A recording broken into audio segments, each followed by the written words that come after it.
مسلمانوں کی نا ایک تعداد لڑتے لڑتے لڑتے لڑتے دور چلے گئی. تاتاریوں نے قید کر لیا. 4 مسلمان تھے, تبلیغ کرنے گئے, جنگ کرنے گئے, جہاد کرتے کرتے کافروں سے لڑتے لڑتے تاتاری قوم میں چلے گئے. وہ قید کر لیے گئے تو سزائے موت کا حکم ہوا. 4 بزرگ تھے, سزائے موت کا حکم ہوا. تو تاتاری بادشاہ جو تھا وہ بڑا خلاف تھا, بڑا سخت مخالف تھا مسلمانوں کے. اس نے کہا کہ ان کو جب پھانسی دینا نا مسلمانوں کو تو میرے سامنے دینا. اب 4 عالم ہے, 4 صوفی ہے, سفید داڑیاں, سر پہ امامے. پھانسی کا وقت آیا تو جو پھانسی گھاٹ ہے وہ ایک ہے, چاروں کو کٹھے پھانسی نہیں ہو سکتی. ایک کو کہا کہ ایک ایک کر کے ان کو پھانسی دو. جب پھانسی کا وقت آیا نا تو جو سب سے پیچھے صوفی تھے وہ دوڑ کے آگے آئے, کہنے لگے بادشاہ پہلی باری میری لگا. پہلی. اب بادشاہ نے کہا ٹھیک ہے اسے لٹکا دو. وہ قریب آئے تو دوسرے دوڑ آئے, کہنے لگے نہیں نہیں پہلی باری میں نے زیادہ کافر قتل کیے, میرا بڑا جرم ہے, مجھے پہلے سزا دو. ان کو پھانسی دینے لگے تو تیسرے آ گئے, کہنے لگے نہیں یہ تو میرا قتل کرتا تھا, رستے میں بتایا کرتا, ڈھونڈ کے میں بتلاتا تھا کہ یہاں زیادہ تعداد ہے, مجھے پہلے پھانسی دو. تیسرے کے ساتھ بات ہو رہی تھی تو چوتھا دوڑا آیا, کہنے لگا یہ رستے بتاتا تھا, یہ تبلیغ کرتا تھا, یہ سارا کچھ کرتا تھا, لیکن کہا یہ کہتے تھے چلو واپس چلتے ہیں, میں جانے نہیں دیتا تھا.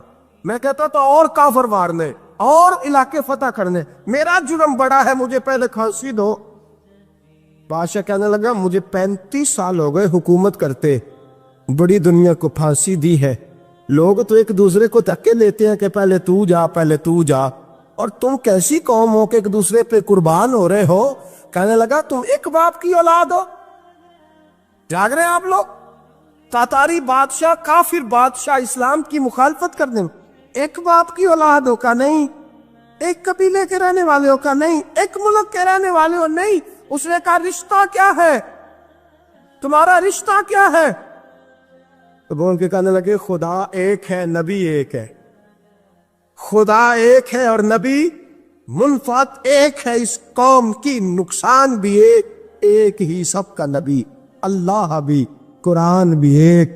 کیا ہی اچھا تھا ہوتے اگر مسلمان بھی ایک, یوں تو سید بھی ہو, مرزا بھی ہو, افغان بھی ہو, تم سبھی کچھ ہو, بتاؤ کہ مسلمان بھی ہو. فرمایا ہمارا اللہ ایک ہے, نبی ایک ہے. تو کہا پھر ایک دوسرے پہ جان کیوں دیتے ہو؟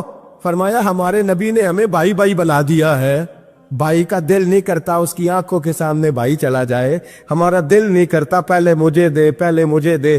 بادشاہ کہنے لگا تمہارا جذبہ مجھے متاثر کر گیا, جاؤ میں تم چاروں کو آزاد کرتا ہوں, تمہیں آزاد کرتا ہوں. میرے دوستو یہ رنگ تھا, دیکھیں نا, یہ اس ترتیب نظام دیکھا نا, اس فلک میں پہلی بار دیکھا, اس زمین نے پہلی بار. اور میرے حضرت صاحب فرمایا کرتے تھے زمین تڑپ کے روئی, اس نے پہلی دفعہ دیکھا.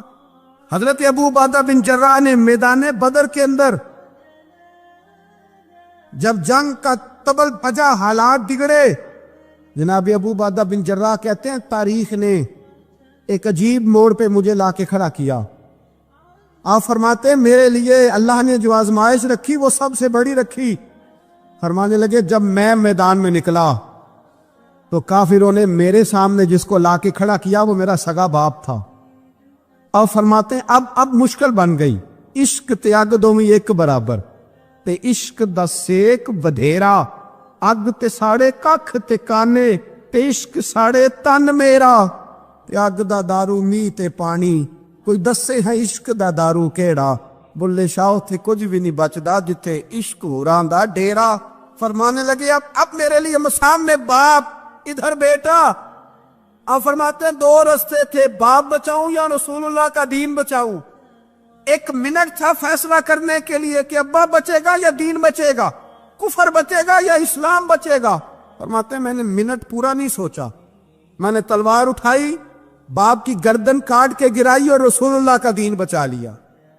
باپ کی گردن کٹ کے گری اور نبی پاک کا دین بچ گیا, بچا لیا رسول اللہ کا دین. حضرت عمر نے ماموں کو مارا. حضرت مصعب ابن عمیر کہتے ہیں تاریخ مجھے بھی لا کے کھڑا کرتی ہے بدر کے میدان میں, تو کفر کا لبادہ اوڑھ کے جب سامنے آیا تو وہ میرا سگا بھائی تھا, سگا بھائی. حضرت عمر ملک شام جاتے ہیں, جب فتح ہوتے ہیں حضرت سعد بن ابی وقاص بلاتے ہیں شام جاتے ہیں تو حضرت عمر کہتے ہیں شام آئے ہیں یار سب سے پہلا کام یہ کر بلال کا تو پتہ کر. یہاں سنا ہے بلال حبشی کا مکان بھی کہیں نیڑے نیڑے ہے, پتہ تو کر. حضرت بلال حبشی حضرت سیدنا سعد کہنے لگے حضور بلا نہ لے. فرمایا نہیں, وہ مصطفیٰ کا غلام ہے تو میرا تو امام ہے, میں گھر ملنے جاؤں کا گھر رحماؤ بینہم. کالے رنگ کے حبشی غلام سیدنا بلال حبشی کو ملنے گھر گئے اور جناب عمر جا کے بیٹھک میں انتظار کرنے لگے, گویا ڈرائنگ روم میں بیٹھے انتظار ہونے لگا. جناب سیدنا بلال آئے تو حضرت عمر اٹھ کے کھڑے ہوئے. ملک شام کے لوگوں نے یہ منظر عجیب دیکھا کہ جناب عمر فاروق ایک حبشی کے لیے کھڑے ہوئے, اور جب کھڑے ہوئے تو حضرت بلال کہنے لگے عمر بیٹھ جاؤ, یہ کیا کر رہے ہو؟ حضرت سیدنا عمر رو پڑے, کہنے لگے بلال تو حبشی پہلے تھا, جب سے رسول اللہ کا غلام بنا ہے ساری امت کا امام بن گیا, ساری امت کا تو امام بن گیا ہے جب سے تو نبی پاک صلی اللہ تعالی علیہ وسلم کا غلام بن. بھائی یاد رکھے جب اشداء علی الکفار کی بات تھی تو اپنے سگے قتل ہو گئے, اور جب رحماء بینہم کی بات تھی تو پھر یہ نہیں دیکھا یہ حبشی ہے. توجہ ہے میری بات پر؟ جاگ رہے نا آپ لوگ, ادھر دیکھیں. پھر یہ نہیں دیکھا کہ یہ حبشی ہے, یہ رومی ہے, یہ کون ہے, پھر یہ دیکھا کہ یہ رسول اللہ کا غلام ہے صلی اللہ ہو. ہمارے ہاں تو نفرتیں پھیل گئی ہو, او بس کرو جی بنگالیوں سے جان چھڑاؤ, او بس کرو جی فلانے سے, او بس کر یار, رہن سہن اپنا اپنا ہوتا ہے, لیکن مسلمان جس طرح کا بھی ہو اس کے ساتھ نفرت کرنے کی اجازت نہیں ہے. پہلی بات اشداء علی الکفار, دوسری بات رحماء بین. اب تیسری بات ہے تراہم رکعا سجدا یبتغون فضلا من اللہ ورضوانا. میں نے جو شروع میں بات کی تھی نا کہ اگر خانہ کعبہ میں 40-50 لاکھ حاجی مل کے دعائی مانگ لیتا مل کے تو کمال ہو جاتا. حضرت ابو بکر صدیق رضی اللہ تعالیٰ عنہ سے کسی نے پوچھا تھا بدر میں فتح کیسے ہوئی؟ اب بھی مسلمان کہتے ہیں نہیں جی کیسے لڑیں گے جی, ہمیں اپنا بڑا مسئلہ ہے. یہ کمزور لوگوں کی باتیں, کمزور جو خدا والے ہوتے ہیں ان کی یہ سوچ نہیں ہوتی. یہ آرزوئے کرم اور میں آپ سے کروں, یہ بھیک اس کو جی دیے جس کا خدا نہ ہو. یہ کمزور لوگ ہیں جو کہتے ہیں نہیں کیسے ہوگا, کس طرح ہوگا, جن کو پتا ہو کہ ہماری غیبی طاقت ہے. ہماری حضرت ابو بکر صدیق رضی اللہ تعالیٰ پوچھا جناب بدر میں کیسے جیت گئے؟ تلواریں زیادہ تھی, نیزے زیادہ تھے, یا آپ کو جاسوسی زیادہ تھی, پتہ زیادہ تھا کہ یوں قابو آئیں گے کافر؟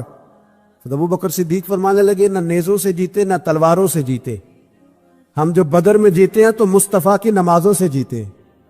ہمیں جو بدر میں کامیابی ملی تو رسول اللہ کی دعاؤں کی برکت سے ملی. فرمانے لگے کافر ساری رات شرابیں پیتے رہے, ساری رات وہ ناچ گانے میں مصروف رہے, اور میں حضور کے خیمے میں موجود تھا, نبی پاک ساری رات نماز پڑھتے رہے, ساری رات حضور نماز پڑھتے رہے, ساری رات اللہ سے دعا کرتے رہے. فرمایا صبح جو کامیابی ملی تو یہ مصطفیٰ کی نمازوں کی برکت سے ملی. ایک بزرگ کی میں بات سن رہا تھا, وہ کہہ رہے تھے اب نمازیں عبادتیں ریاضتیں بعد میں کرنا, پہلے جہاد کرو. کہہ رہے تھے اب نکل کر خانقاہوں سے ادا کر رسم شبیری, عبادتیں ریاضتیں تلاوتیں درود بعد میں ہوگا, پہلے جہاد. تو میں نے کہا صاحب عبادتیں تلاوتیں درود ہو کہاں رہا ہے, پہلے وہ جگہ تو بتائیں. خانقاہوں پہ تو عرس ہو رہا ہے, سال کے بعد ڈھول لگ رہا ہے. وہ جو زمانہ تھا نا کہ خانقاہ شریف پہ شام تک قرآن مجید ختم ہوگا, فجر کے بعد 50,000 درود پڑھا جائے گا, وہاں لوگ آئے ہیں تو وہاں ذکر کرتے کرتے لوگ اس قدر مست ہوئے کہ انہیں ہوش ہی نہیں کہاں کہ کہاں گئے. وہ تو دور ختم ہو گیا. اب کہاں ہے خانقاہ میں؟ اب تو نظر نیاز رہ گئی, ختم شریف رہ گیا, عرس پاک رہ گیا, باقی تو معاملہ ختم ہے. وہ کہاں گیا معاملہ سارا؟ بھائی دعائیں التجائیں. شہاب الدین غوری سے پوچھا جناب فتح کیسے ہوئی؟ کہنے لگے خواجہ معین الدین اجمیری کی دعاؤں کی برکت سے. فرماتے ہیں بابا دعا مانگتا تھا, ہم جہاد کرتے تھے, اللہ کامیابی دے دیتا. بھائی وہ عبادت, وہ ریاضت, وہ مسلمان جو رات کو اپنے رب کو منا لیا کرتا تھا, وہ اپنی عبادت کے زور پر اللہ تبارک و تعالیٰ کی بارگاہ میں آہو زاری. حضور نے فرمایا الدعاء صلاح المومن, دعا مومن کا ہتھیار ہے. دعا مومن کا, بول کے بتانا ہے, دعا مومن کا. فرمایا مومن یہ ہتھیار چلا سکتا ہے, یہ ہتھیار کافر کے پاس موجود حضرت زید بن حارثہ رضی اللہ تعالیٰ عنہ کو نہ پکڑ کے کچھ کافر ان کو پکڑ کے لے گئے تو ایک درخت کے ساتھ باندھ لیا، کہنے لگے تمہیں قتل کریں گے، حضور کے صحابی ہیں رضی اللہ تعالیٰ۔ جب کافر آپ کو قتل کرنے لگا نا تو انہوں نے درخت کے ساتھ اچھی طریقے سے ٹانگیں باندھ لی، ہاتھ باندھ لیے، گردن باندھ لی، کہنے لگا بلا اپنے رب کو۔ تو حضرت زید رضی اللہ تعالیٰ عنہ فرمانے لگے میں تو شہید ہونے کو تیار تھا، لیکن تو نے آزمانے کا پروگرام بنایا تو ٹھیک ہے، میں پھر بلانے لگا ہوں اپنے رب کی مدد کو، اے اللہ مدد فرما۔ اس نے اتنی دیر میں تلوار نیام سے نکال لی، اے اللہ مدد فرما۔ اس نے جب تک دونوں ہاتھوں میں تلوار سونت لی، اے اللہ مدد فرما۔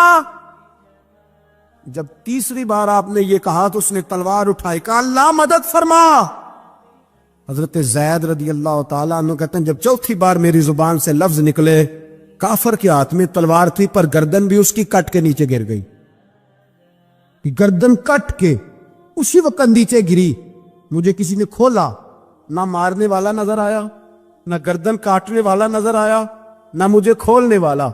تو میں نے کہا آنے والے تو بتا تو سوئی تو کون ہے؟ تو کہنے لگے میں جبریل امین ہوں، میں جبریل امین ہوں، میں جبریل، مجھے دشمنوں نہ چھیڑو، میرا ہے کوئی جہاں میں، مجھے دشمنوں نہ چھیڑو، میرا ہے کوئی جہاں میں ابھی پکار لوں گا، نہیں دور ہے مدینہ۔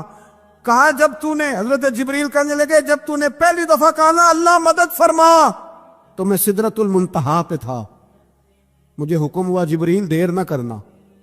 فرماتے ہیں جب دوسری دفعہ تو نے کہا نا اللہ مدد فرما تو میں 7ویں آسمان پہ تھا، اور جب تیسری دفعہ کہا مدد فرما تو میں پہلے آسمان پہ تھا، اور فرمایا جب تو نے کہا چوتھی دفعہ اللہ مدد فرما تو میں تیرے سرانے کھڑا تھا، میں تیرے سرانے۔ تو بھائی اب تو اجتماعی دعا بھی نہیں رہی ہماری، اب تو یہ والا سوتا بھی، اکبر الآبادی نے کہا تھا مصیبت میں بھی اب یاد خدا ہم کو نہیں آتی، دعا منہ سے نہ نکلی جیبوں سے عرضیاں نکلی۔ اب بھی ہم کہتے ہیں کریں گے بات، سفیر کو بلائیں گے، ہم نے کہا ہے اس کو، تو مان جائے گا وہ آپ کی بات؟ وہ بچے کاٹ رہا ہے تو اس کو گھر بلا رہا ہے۔ ابھی تک ایک اتنا سا سٹینڈ کہ ان کا جو دفتر ہے سفارت خانہ وہ بند کر دیا جائے، اتنی بھی توفیق نہیں ہوئی۔ کہتے ہیں ٹھیک ہے شور شروع ہو رہا ہے بس چپ کر دیں گے سارے۔